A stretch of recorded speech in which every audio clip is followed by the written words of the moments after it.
ನೋಡಿ ಇವ್ರು ಕೊಟ್ಟಿರುವಂಥ ದಾಖಲೆಗಳು ಹೆಂಗಿದಾವೆ ಅನ್ನುವಂಥದ್ದು ಒಂದೇ ಒಂದು ಚಿಕ್ಕ ಉದಾಹರಣೆ ಹೇಳ್ತೀನಿ ನಾನು.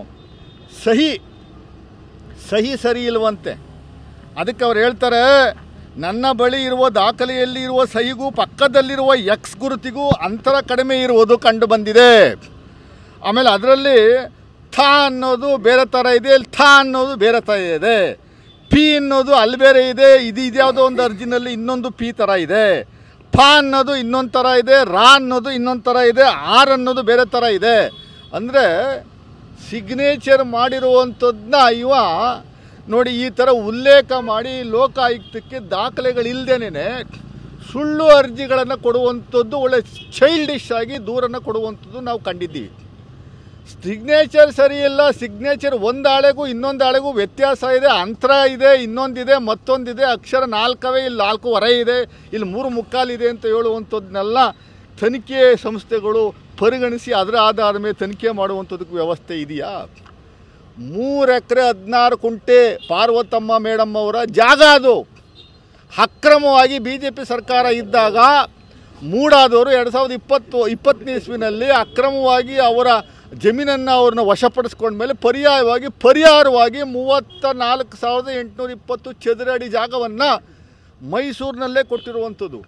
Vijayanagara 3rd stage, 4th stage, 5th ಈ ಬೇರೆ ಬೇರೆ ಸ್ಟೇಜ್ಗಳಲ್ಲಿ 14 ಸೈಟ್ಗಳ ಮೂಲಕ ಕೊಟ್ಟಿರುವಂಥದ್ದನ್ನ ಸಿದ್ದರಾಮಯ್ಯನವರು ಇನ್ಫ್ಲೂಯೆನ್ಸ್ ಯೂಸ್ ಮಾಡಿ ಮುಖ್ಯಮಂತ್ರಿಗಳ ಪವರ್ನ ಮಿಸ್ಯೂಸ್ ಮಾಡ್ಕೊಂಡು ತಗೊಂಬಿಟ್ಟವ್ರೆ ಅಂತ ಏನು ಲಬ್ಬ ಅಂತ BJPಯವರು JDSನವರು ಆ ಬೆಂಗಳೂರಿಂದ ಪಾದಯಾತ್ರೆ ಮಾಡಿ ಇಲ್ಲಿಂದ ಡೆಲ್ಲಿವರೆಗೂ ದೇಶಾದ್ಯಂತ ಮಾಧ್ಯಮಗಳ ಮೂಲಕ ಅವ್ರನ್ನ ಹೆಸರಿಗೆ ಮಸರಿ ಬಳಿಯುವಂಥದ್ದಕ್ಕೆ ಏನು ಪ್ರಯತ್ನ ಆಗಿತ್ತು, ಏನಾಗಿದೆ ದಯಮಾಡಿ ಹೇಳಿ ಸ್ವಾಮಿ. ಏನು ತಪ್ಪಾಗಿದೆ ಅನ್ನುವಂಥದ್ದು ಹೇಳಿ. ದಯಮಾಡಿ ನಿಲ್ಲಿಸಬೇಕು. ಜನಸಾಮಾನ್ಯರಿಗೆ ಅನುಕೂಲರಾಗುವಂಥ ರೀತಿಯಲ್ಲಿ BJPಯವರು ಕೆಲಸ ಮಾಡಲಿ. ಇಂಥ ಸೈಡ್ ಆಕ್ಟರ್ಸ್ಗಳನ್ನ ಸೃಷ್ಟಿ ಮಾಡಿ ಅವ್ರಿಗೊಂದಷ್ಟು ಫೀಡ್ ಮಾಡಿ ದುಡ್ಡು ಕಾಸು ಕೊಟ್ಟು ಸುಪ್ರೀಂ ಕೋರ್ಟ್ ಲಾಯರ್ಗಳನ್ನೆಲ್ಲ ಕರ್ಕೊಂಬಂದು ಏನು ಕಟ್ಟಿ ಹಾಕ್ಬಿಟ್ರಿ ನೀವು, ಏನು ಕಿಸಿದ್ರಿ ದಯಮಾಡಿ ಹೇಳಿ. ನಾವು ಯಾವತ್ತಾದರೂ ನಮ್ಮ ಅಧಿಕಾರವನ್ನು ನಮ್ಮ ಸರ್ಕಾರ ಇದ್ದರೂ ಕೂಡ ಪೊಲೀಸ್ ವ್ಯವಸ್ಥೆ ಇದ್ದರೂ ಕೂಡ ಯಾವತ್ತಾದರೂ ಸ್ನೇಹಮಯ ಕೃಷ್ಣನಿಗೆ ಆಗಲಿ ಮತ್ತೊಬ್ಬರಿಗೆ ಆಗಲಿ ನಾವೇನಾದರೂ ಭಯ ಉಡಿಸುವಂಥದ್ದು ಇನ್ನು ಹೆದರಿಕೆ ಓಡುವಂಥ ಕೆಲಸವನ್ನು ಮಾಡಿದ್ದೀವಾ?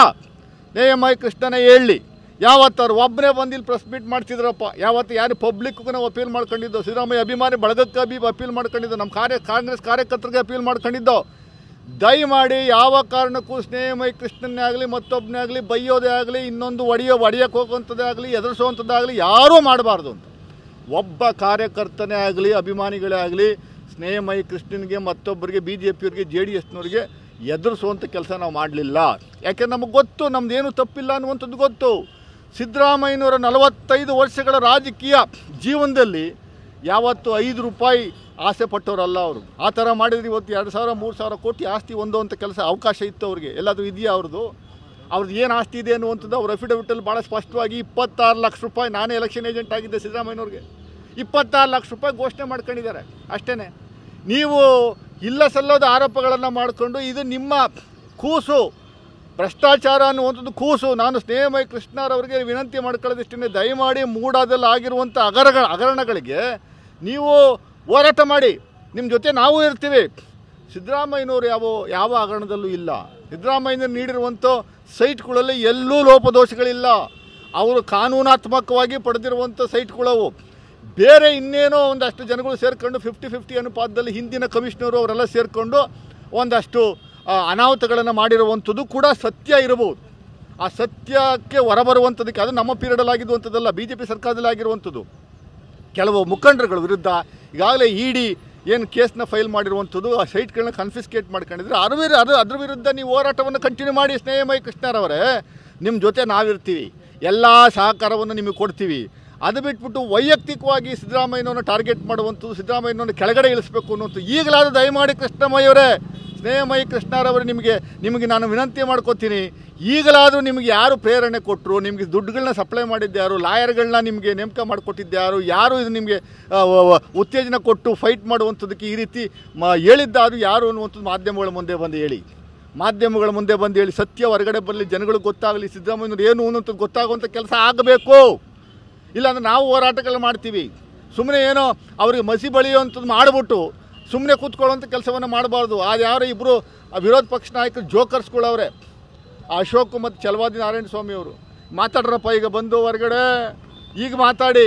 ನೀವು ಇಂಟರ್ನ್ಯಾಷನಲ್ ಏಜೆನ್ಸಿ ಕೊಟ್ಟರು ಇಷ್ಟೇ, CBI ಕೊಟ್ಟರು ಇಷ್ಟೇ, ಲೋಕಾಯುಕ್ತ ಕೊಟ್ಟರು ಇಷ್ಟೇ, ಇನ್ನೊಂದು ತನಿಖೆ ವ್ಯವಸ್ಥೆ ಕೊಟ್ಟರು ಇಷ್ಟೇ. ಬಹಳ ಸೌಮ್ಯವಾಗಿ ಮಾನ್ಯ ಮುಖ್ಯಮಂತ್ರಿಗಳು ಅವರೇ ಖುದ್ದಾಗಿ ಈ ತನಿಖೆಗೆ ಸಹಕರಿಸಿದ್ದಾರೆ. ಇದೇ ಆಫೀಸ್ ಕಚೇರಿಗೆ ಬಂದು ಅವರು ತನಿಖೆಗೆ 3 ಅವರ್ಸು ತನಿಖೆಯಲ್ಲಿ ಭಾಗವಹಿಸಿದ್ದಾರೆ.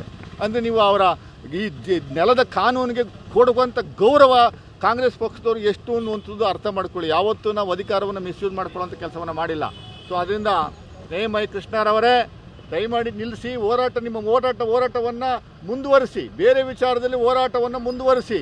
ಜನಸಾಮಾನ್ಯರಿಗೆ ತೊಂದರೆ ಕೊಡುವಂಥದ್ದು, ಮುಖ್ಯಮಂತ್ರಿಗಳಿಗೆ ತೊಂದರೆ ಕೊಡುವಂಥ ಕೆಲಸವನ್ನು ಮಾಡಬೇಡಿ. ಆಮೇಲೆ ತನಿಖಾ ವ್ಯವಸ್ಥೆಗೆ ನೀವು ಅಪಮಾನ ಮಾಡುವಂಥ ಕೆಲಸವನ್ನು ಯಾವ ಕಾರಣಕ್ಕೂ ಮಾಡೋಕ್ಕೆ ಹೋಗಬೇಡಿ. ಸರಿ ಇಲ್ಲ, ಅದು ಸರಿ ಬರೋಲ್ಲ. ನೀವು ತೀರ್ಪನ್ನು ಗೌರವಯುತವಾಗಿ ಸ್ವೀಕಾರ ಮಾಡಬೇಕು. ಆ ಸ್ವೀಕಾರ ಮಾಡುವಂಥ ಮನೋಭಾವ ಇಟ್ಕೊಳ್ಳುವಂಥ ಕೆಲಸವನ್ನು ಮಾಡಿ ಅಂತ ನಾನು ಮತ್ತೆ ತಮ್ಮೆಲ್ಲರಲ್ಲೂ ಮನವಿ ಮಾಡ್ಕೊತೀನಿ. ಇಡಿ ತನಿಖೆ ಮಾಡಿದ್ರು ಅಷ್ಟೇ, CBI ತನಿಖೆ ಮಾಡಿದ್ರು ಅಷ್ಟೇ, ನ್ಯಾಷನಲ್ ಇಂಟೆಲಿಜೆನ್ಸ್ ಏಜೆನ್ಸಿಯವರು ತನಿಖೆ ಮಾಡಿದ್ರು ಅಷ್ಟೇ. ಯಾವ ತನಿಖೆ ಮಾಡಿದ್ರು 100ಕ್ಕೆ 100ರಷ್ಟು ಸಿದ್ದರಾಮಯ್ಯನವರ ಪಾತ್ರ ಇಲ್ಲೆಲ್ಲೂ ಇಲ್ಲ. ಮಾನ್ಯ ಮಿಸಸ್ ಸಿದ್ದರಾಮಯ್ಯವರ ಪಾತ್ರನೂ ಯಾವುದೂ ಇಲ್ಲ. ಅವ್ರ ಜಾಗನ ತೆಗೆದುಕೊಂಡಿರುವಂಥದ್ದಕ್ಕೆ ಪರ್ಯಾಯವಾಗಿ ಜಾಗ ಕೊಟ್ಟಿರುವಂಥದ್ದು ಅಷ್ಟೇ. ಇನ್ನೇನೋ ಸೈಟ್ಗಳನ್ನ ಹೊಸದಾಗಿ ಬರೆಸ್ಕೊಳ್ಳುವಂಥದ್ದು, ಜನಸಾಮಾನ್ಯರ ಜಾಗವನ್ನು ಕಬಳಿಸಿರುವಂಥ ಕೆಲಸವನ್ನು ಮಾಡಿಲ್ಲ. ಆ SD ಕುಮಾರಸ್ವಾಮಿಯವರು 14 ಎಕರೆ ಜಾಗವನ್ನು ಕಬಳಿಸಿರುವಂಥದ್ದಕ್ಕೆ ಹೈಕೋರ್ಟ್ ಈಗ ತನಿಖೆಗೆ ಆದೇಶ ಮಾಡಿದೆಯಲ್ಲ, ಅದ್ರ ಬಗ್ಗೆ ಮಾತಾಡುವಂಥ ಕೆಲಸವನ್ನು ಮಾಡಲಿ ಅವರು. BJPಯವ್ರದ್ದು ಮನೇಲಿ ಯಜ್ಞ ಸತ್ತು ಬಿದ್ದಿರುವಂಥದ್ದು, ಎಷ್ಟೆಷ್ಟು ಅನಾಚಾರಗಳಾಗಿದ್ದಾವೆ, ಎಷ್ಟು ಕರಪ್ಟ್ ಪ್ರಾಕ್ಟೀಸಲ್ಲಿ ಭಾಗವಹಿಸಿದ್ದಾರೆ ಅನ್ನುವಂಥದ್ದು, ಅದ್ರ ಬಗ್ಗೆ ತನಿಖೆ ಆಗುವಂಥದ್ದಾಗಲಿ. ಯಾವ ಇಡಿನೂ ಏನೂ ಮಾಡೋಕ್ಕಲ್ಲ. ಇದ್ರ ಬೇಸಿಸ್ ಮೇಲೆ ಇಡಿಯವರು ಕ್ಲೋಸ್ ಮಾಡಿ ಅವರು ಗಂಟು ಮುಟ್ಟೆ ಕಟ್ಕೊಂಡು ಬೇರೆ ಕಡೆ ಹೋಗುವಂಥದ್ದು ಸೂಕ್ತ ಅಂತ ನಾನಾದರೂ ಭಾವಿಸ್ತೀನಿ.